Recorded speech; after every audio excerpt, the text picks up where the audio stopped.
All right, so you were going to say something about the federal funding? Yeah, so Donald Trump signed into law, and I believe they've been trying to do this for some time now, at least since the Reagan administration. The Republican branch has been trying to cut funding to the NPR, and I could see why from their perspective, just being more of a left-leaning publication that's essentially taking taxpayers' money and using it and then asking for more. So I believe the budget was in the neighborhood between NPR and PBS, in the neighborhood of 400 to 450 million. I could be off a little bit there, but I know it was at least 400.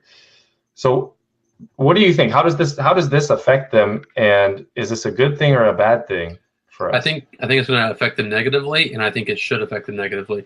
And I don't. People are going to take this the wrong way, but let me be clear. If people want those things, they should pay for them. Um, for instance, like I like coffee. I pay for coffee. I don't expect the government to provide me with coffee. I don't expect, the taxpayers to provide me with coffee. If I want a cup of coffee, I can go to Starbucks or I can go to the coffee shops downtown. I don't have to, go to City Hall and say, "Hey, I pay my taxes. Give me coffee."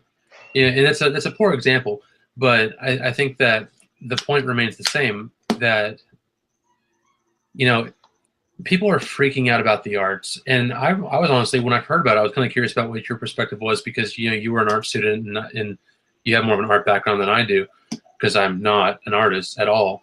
Um, it it just I think it's strange that we have these assumptions that the government's role is to fund the arts. The government's role is very simple. It's to protect the national boundaries, and it is to protect our rights as American citizens as valued under the Constitution. It's very simple. No, they don't, like, everyone thinks the president has this grand job that he has to do. He literally has like three things he's listed to do in the Constitution. It's very simple. Congress, I think, has like six. I haven't read it in a while, but I can go back and double check it for next week. Um, and funding the arts and funding NPR and funding PBS are not enumerated powers in the Constitution.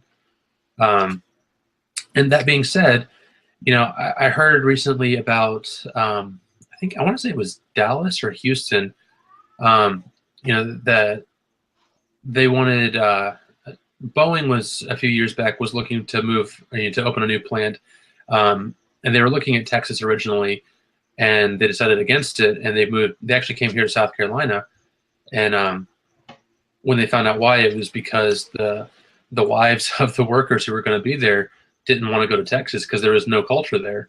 No offense to Texas, like as far as like, operas and plays and stuff like that, which South Carolina I didn't think had that much either, but apparently we had more than Texas.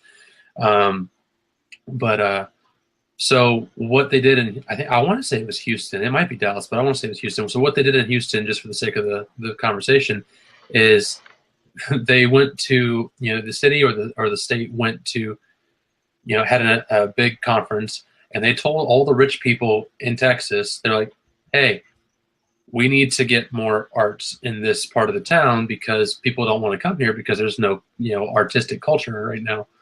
And so they've got this grand opera house now where people can come in and, they can do opera performances, they can do Broadway shows, they can do all these, art performances, but it's all privately funded by the people in the community. And I think that's the way it should be. It's like if you want your local NPR station to stay on the air, they do their 2 or 3 times a year, they do their telethon. I mean, add an extra couple in there and pay for it yourself. It wouldn't happen to be AT&T Performing Arts Center. I don't know. That's in Dallas. It might be. It might have been Dallas. I actually, for those of you, I lived in Houston for a while, so what Dan's saying is rubbing me the wrong way right now. No, I'm kidding, but no culture in Texas. I mean, well, it's not my words. Not my words. This is very offensive. This is triggering me right now. Trigger warning. Trigger warning. Trigger warning. But to your point about the arts and the government, two things. First of all, I agree the government should not be involved with that. Like you said, there's certain powers that it has, and it should stick to those powers. Second of all, I went to a private art school for my undergraduate, and there's no lack of money. Let me tell you that right now. There's no lack of money funding the arts there. In fact, that school that I attended has continued to get $1 million donations from very wealthy families with buildings named after them. It seems like they're always expanding. They're expanding their student base, and if this is going to open up a little can of worms, but they're also taking in more students, which is and increasing their tuition, just as all colleges are, which is generating more revenue for them.